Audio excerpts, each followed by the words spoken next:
Awesome, thank you. Well, hello, my name is Tomas Cesar, and alongside with Daniel Nudelman, we'll be presenting the article called "What an AI Can Tell by Listening to Your Voice." And the article was written by John McCormick, and he basically analyzes the different fields of business and lifestyle in which the usage of artificial intelligence has been increasing. The four uses that he mentions are in the medical field to see if the person has depression, bipolarism, and heart diseases.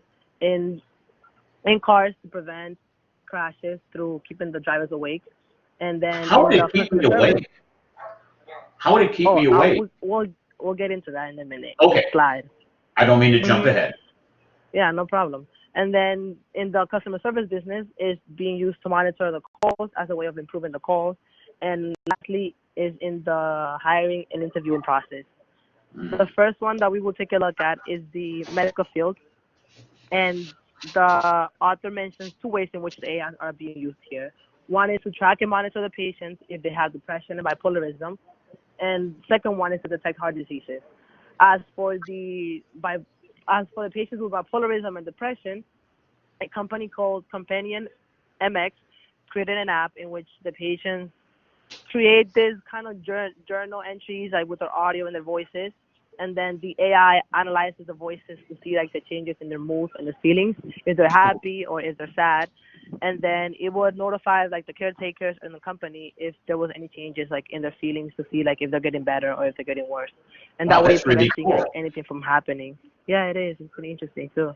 The second one is the heart diseases. This one is like really like that one was very interesting. So this company called Beyond Verbal, alongside the Mayo Clinic, they partnered up and they created a tool in a machine which listens to a person's voice again, and it picks up like these biomarkers, and the biomarkers would tell the person like would tell if the person's in danger of like having heart problems or in the future, and that way they can prevent that and help them out sooner before later. And then these two AIs like in the medical field are important, as the article mentions, is because 1 in 5 adults have mental illness and are not being treated for it, and then more than 600 people died from heart diseases every year. The second one Wow, we're that's gonna a take a look huge at, since you number. asked me about, is the cars.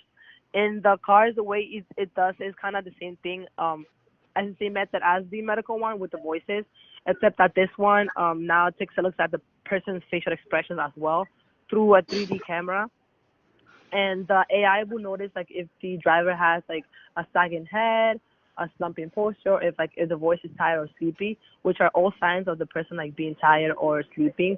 And then the AI what the AI would do is it would talk to the driver and like keep them awake, or it will suggest for them to like stop in the doing the while they're driving and take a rest. And cars right now like Toyota, Audi, BMW are, and like many others are like I mentioned in the presentation, are using this invention right now. So would that also detect that if somebody had been drinking or under the influence of drugs or something too? That we wouldn't be able to tell yet, because I feel like you have to want like maybe smell the person's like breath, or I don't know if there's signs of that like physically that the person is drunk, maybe their eyes, but there's like Okay, but if many they other things started that slipping can be over, done. they would. So if they started Yeah. like dozing off, their head went up and down, that would Yeah. be okay. So that Mhm. could save a lot of problems, solve a lot. Yeah. It's been interesting. So, well, I also want to just mention that the photo, that's just a photo I picked up from the internet. That's not how it looks like actually. That's just like a Okay. digital thing. Okay. Something to add to that, I know Mercedes per se has, it basically has cameras within the car, like backup cameras and front cameras. And if you veer off out of the lane, the steering wheel will actually begin vibrating to re-alert you. So that way you could veer back into the lane. Wow. So the third thing that we are going to be talking about within AI usage would be customer service calls. So this is increasingly important because we have over 3 million people working in the US within customer service centers. And more people are getting frustrated because they end up talking to robots when they call these customer service centers. So these reps are going to want to take care of their customers' needs quickly, and the way that they could do this is through AI. So two major companies that have introduced this is Humana Incorporated and MetLife. And the AI company is Cogito AI. And basically, they monitor their conversations, how quickly there's time responses, and the tones of both people. And if the AI software recognizes agitation, or if they recognize that the customer service rep is taking too long to answer, they'll send a message to the customer service representative's computer and notify them in a way that will help them respond to the customer in a better fashion. And they actually noticed, or they did, they noticed that Cogito was 82% accurate, and first call resolutions have increased by 10%. Wow, that's a game changer. Yeah, so I feel like it's definitely works. It would be very well because, you know, me personally, I get frustrated when I try to talk to a robot and having to repeat myself and repeat myself.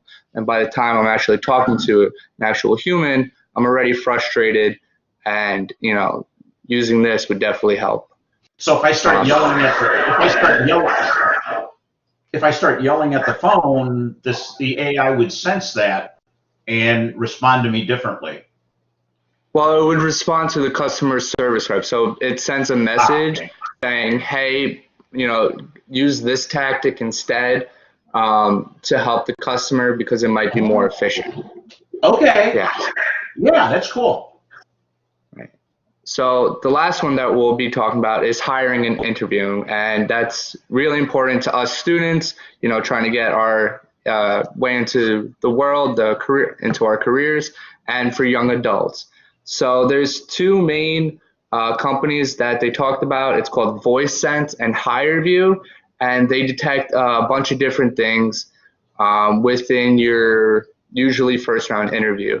So within this interview, you'd basically do a video recording of yourself of different questions that the software will ask you, and it'll detect your tone, your pace of speech, different word clusters, diction, and micro expressions, which is a person's like quick facial movements. So I guess to see if they're excited or not. And ultimately they'll be scored, and the AI will configure different behaviors that they have in order to see if they would fit with the company's culture. That's interesting. So you would be able to match, instead of just your typical questions you would ask, you'd be able to read it and then see if you're hiring somebody like that that'll fit into your culture.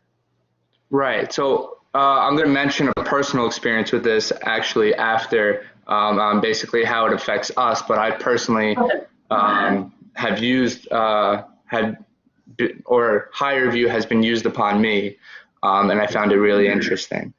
Did you know it was being used on you? Not until I read this article. Oh, okay. Yeah. How do you feel about it? That they were like listening and watching and trying to interpret you? Well, it wasn't a one-on-one interview. It was actually for Deloitte, and their first round interview was actually with HireVue. So how it worked was that I'd have to sit behind a computer, you know, suit and tie, and you could practice as much as you want. And then once you're ready, you start recording, and it'll give you a question. You have about 30 seconds to respond, or I'm sorry, 30 seconds to read the question, and then 2 minutes to respond. And then whenever you're done, you just take your time, relax, and then move on to the next question. And then you send that in. And once you send that in, you either move forward to an actual video interview for second round interviews. Now let me ask you a question. If you know, now that you know stuff like this, would you do something different in the interview process? Personally, I think I would just try to be more conscious of the way that I spoke to sound more enthused, and body composure. You know, make sure to sit up straight, even though we should be doing that all the time. But you know, just try to I don't know, just be more consciously aware of that because there's just an actual AI system looking for it, even though we should be doing it anyway. Oh, okay. I want to say Goldman Sachs also uses the same thing. I've done that same kind of interviews with Goldman Sachs. And how did you feel about it?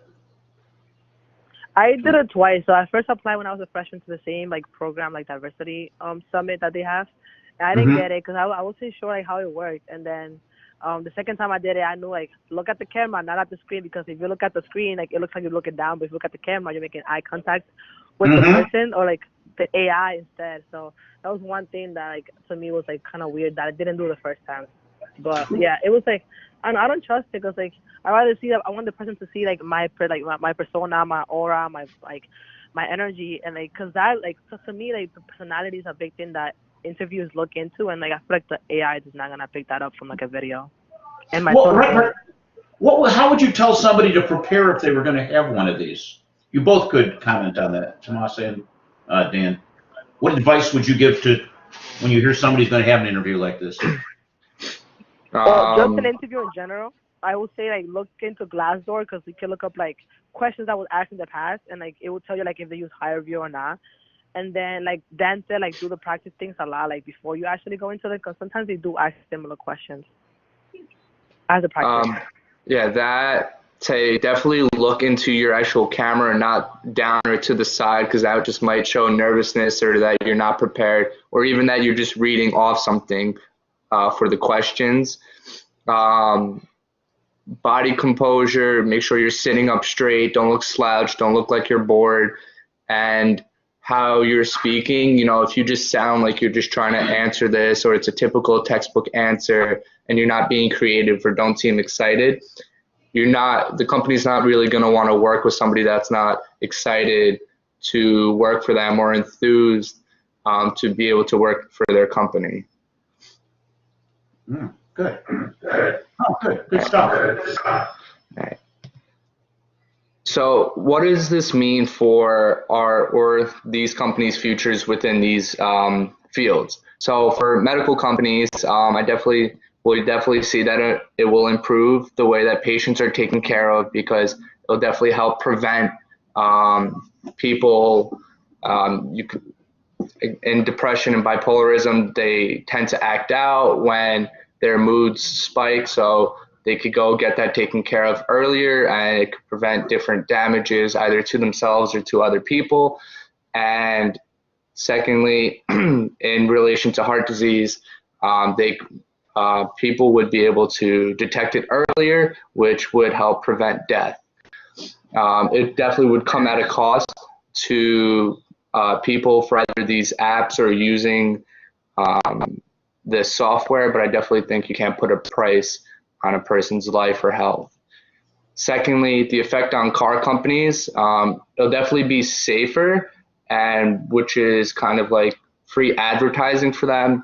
So we would assume that people would buy more cars, which would increase their revenues. It would be costly to install these AI softwares and integrate them into a car, but I think people would be willing to pay for them, because if cars are deemed more safe and you're deemed a safer driver, insurance will end up decreasing, so it kind of offsets the prices for consumers. Thirdly, for customer service, we saw that calls were more effective. There was like the 10% increase in first resolution calls. Secondly, within the article, it spoke upon how constantly going through these feedback loops from the AI telling them they were able to increase their interpersonal skills, and they felt more empathetic and confident. So I guess understanding that a person felt more frustrated, and the new tactic, they were able to eventually start doing this by themselves and become more efficient. Lastly, the benefits of using AI in hiring practices. It's a faster interview process. We noticed that a company that began using it had a 17% increase in the rate of time it takes to actually fill a job. And secondly, weed out those that do not fit within company culture. So there was a survey given to business owners, and more than 80% said that they have hired the wrong person before, either based on they didn't fit within company culture, or they just, weren't a good fit overall because of their motivations. And look, using these AIs, we'll be able to weed out those that don't have similar behaviors that would reflect the company's culture. And then what does this mean for the industry's future and our future?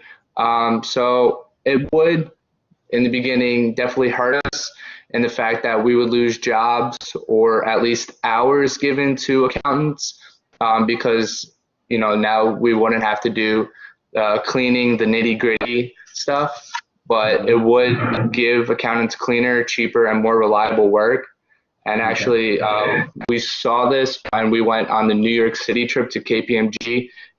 When I was speaking to one of their associates, they said that they had new AI software which reads different leases, so that way they could figure out what type of lease it is for revenue recognition, the new ASC 606. So instead of associates actually having to read these leases by hand, now they just scan it and run it through that software.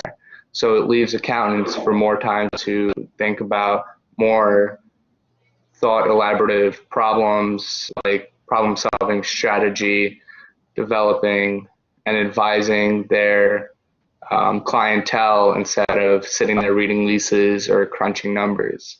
How do you think you guys can come with that, given that, what should you, Tomas and Dan, what should you focus, I mean, is there a new set of skills you need to develop here when you Definitely look at problem solving?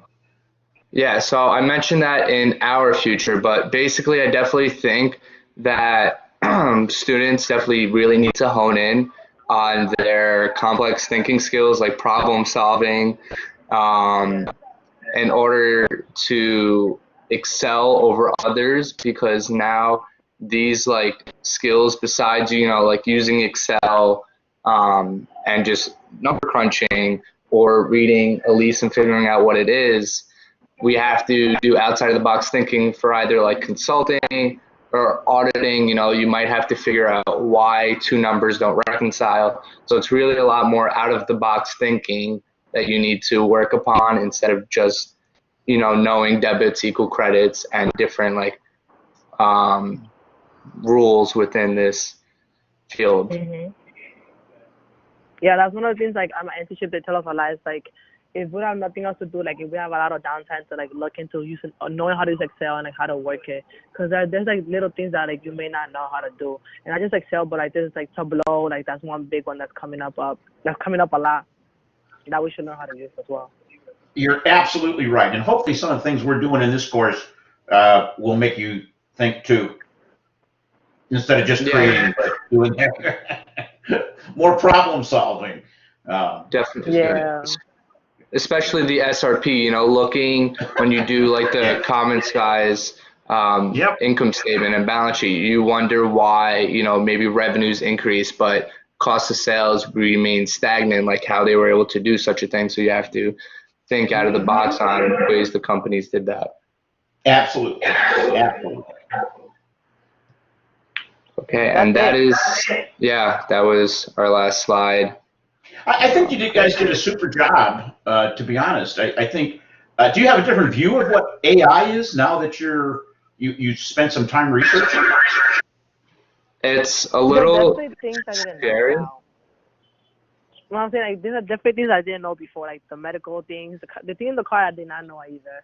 And then Harvey, and like in the interview process, I knew like of the thing. I didn't know that they actually used it, like used the recommendations from it. Yeah, great. I also feel like it's almost it's going to be hard to kind of implement it in the world as much as it has, and as we get better and better with it, I feel like people are just going to have privacy issues with it. Like I've seen plenty of people making like jokes about Alexa listening in on people, and like there was this whole big thing on actually Alexa and commercials, how the commercial would actually speak to Alexa and she would respond through a TV's speaker. So I feel like it's just something that's expanding so quickly. And I just think that people are going to have a hard time going along with it, especially because they don't understand it. Like even us, like we had no idea how well AI systems work. And even like Amazon Go, like I don't, that's just Mhm. a new walk in, walk out store that others are implementing. It's just extreme how quickly this is Yeah. improving. It's clearly a disruptor. Yes, very much so. But it could be, there's definitely a lot of positives that could come out of it. We just have to be weary of the negatives alongside it as well. Sure. Congratulations, great job. Yeah, So thank you.